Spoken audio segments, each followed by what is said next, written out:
झारखंड में जारी इस बार का विधानसभा चुनाव पिछले सभी चुनावों से बेहद दिलचस्प नजर आ रहा है। राज्य की कुल 81 विधानसभा सीटों में 28 सीटें आदिवासियों के लिए रिजर्व है। ऐसे में काफी हद तक ये कहा जा सकता है कि आदिवासी वोटर्स ही इस बार के चुनाव में सत्ता की चाबी हो सकते हैं। इस बात को इग्नोर नहीं किया जा सकता है कि झारखंड में आदिवासी वोटर्स क्या मायने रखते हैं। ऐसे में बीजेपी, जेएमएम से लेकर सभी पार्टियों की नजर आदिवासी वोटरों पर है। झारखंड की राजनीति सबसे ज्यादा इसी वोट बैंक के इर्द गिर्द घूमती है।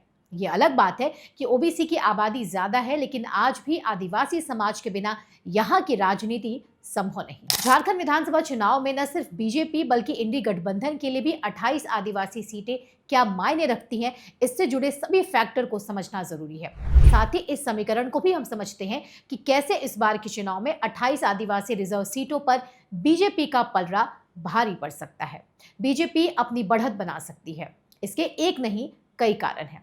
इसमें सबसे पहले जो बड़ा कारण हम देख पा रहे हैं वो है झारखंड के कई बड़े आदिवासी नेताओं का साथ इस बार बीजेपी को मिला है, जिसमें पहला नाम आता है राज्य के पहले मुख्यमंत्री बाबूलाल मरांडी का। 3 सालों तक उन्होंने राज्य के सीएम रहते हुए झारखंड के विकास का जिम्मा अपने कंधों पर रखा था। संघ की पृष्ठभूमि से आए बाबूलाल मरांडी वर्तमान में बीजेपी के लिए झारखंड में सबसे बड़ा चेहरा है। उनके जरिए आदिवासी वोटरों को साधने की बड़ी कवायद की गई है। झारखंड के आदिवासी समुदायों के बीच मरांडी का काफी प्रभाव है। चुनाव की तारीखों की घोषणा से पहले ही बाबूलाल मरांडी पूरे झारखंड में घूम घूम कर पार्टी को मजबूत करने की कोशिश में लगे हुए थे। ये कहना गलत नहीं होगा कि आज भी सूबे की राजनीति में बाबूलाल मरांडी ही एक ऐसी शख्सियत है जिनका गुरुजी के बाद पूरे झारखंड में अपना जनाधार और अपनी पहचान है। ऐसे में बीजेपी के लिए वे एक बड़ा चेहरा जरूर साबित होंगे। इसके अलावा झारखंड की सियासत में कोल्हान टाइगर के नाम से जाने जाने वाले चंपई सोरेन भी बीजेपी के लिए आदिवासी वोटरों को अपने पाले में करने की ताकत रखते हैं। मुख्यमंत्री की कुर्सी छोड़ने के बाद चंपई सोरेन की ओर से दावा किया जा रहा था कि उन्हें अपमानजनक तरीके से पद से हटाया गया। चंपई सोरेन 5 महीने तक झारखंड के मुख्यमंत्री रहे थे, लेकिन हेमंत सोरेन के जेल से बाहर आते ही उन्हें कुर्सी छोड़नी पड़ी थी, जिसके बाद जेएमएम पर अपमानित करने का आरोप लगाते हुए अगस्त के महीने में उन्होंने बीजेपी का दामन थाम लिया था और बीजेपी ने पूरे मान सम्मान के साथ उन्हें पार्टी में शामिल किया। साथ ही उन्हें और उनके दोनों बेटों को टिकट भी दिया है। जेएमएम से चंपई सोरेन के अलग होने को आदिवासी बड़े अपमान के तौर पर देखते हैं। उनके लिए चंपई सोरेन का अपमान आदिवासियों का अपमान माना जा रहा है।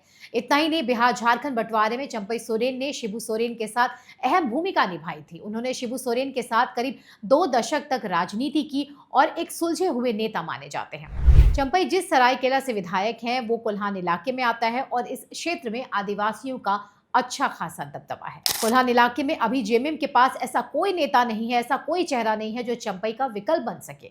बीजेपी को इस इलाके में एक मजबूत आदिवासी नेता की तलाश थी जो काफी हद तक चंपई सोरेन के रूप में पूरी हुई है।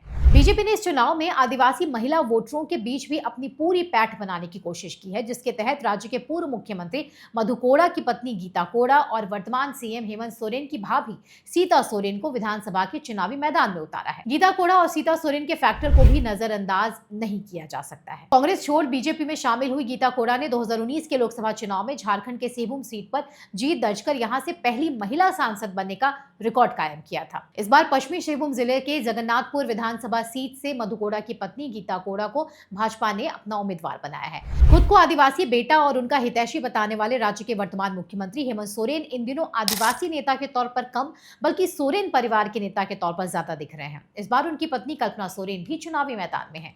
हेमंत सोरेन की गिरफ्तारी के बाद से ही कल्पना सोरेन लगातार काफी एक्टिव दिख रही थी। जेएमएम के साथ ही गठबंधन के नेताओं से मुलाकात कर रही थी। ऐसे में ये माना जा रहा है कि झारखंड का इस बार का चुनाव विपक्ष बनाम सोरेन परिवार की लड़ाई बन गई है। सोरेन परिवार के 2 चेहरे हेमंत सोरेन और उनकी पत्नी कल्पना सोरेन की प्रतिष्ठा दांव पर है। वहीं चंपई सोरेन की पार्टी छोड़ जाने के बाद कोई बड़ा आदिवासी नेता उनके चुनावी सभाओं और मंच पर उनके साथ नहीं दिख रहा है। कुल मिलाकर जेएमएम के पास कोई बड़ा आदिवासी चेहरा नहीं है। दरअसल जेएमएम पर एक ही नेता या परिवार का नियंत्रण इस बार भारी पड़ सकता है और ऐसे में दूसरे नेताओं की अपनी अलग महत्वाकांक्षाओं के लिए गुंजाइश कम ही दिखती है। शायद यही कारण है कि शिबू सोरेन की बड़ी बहू और मुख्यमंत्री हेमंत सोरेन की भाभी सीता सोरेन भी जेएमएम छोड़ बीजेपी के साथ चल पड़ी हैं।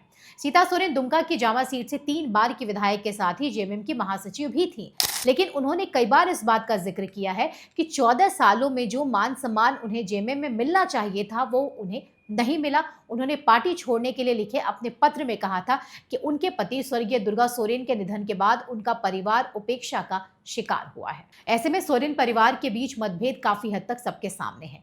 सीता सोरेन द्वारा बोले गए शब्द राज्य के आदिवासियों के लिए भावुक करने वाला था। ऐसे में सीता सोरेन के पक्ष में सिंपैथी वोट मिलने के आसार भी नजर आ रहे हैं। इसके अलावा एक और जो बड़ा फैक्टर है वो ये कि इस बार राज्य के घुसपैठियों को बाहर कर देने के संकल्प के साथ ही बीजेपी चुनावी मैदान में डटी हुई है।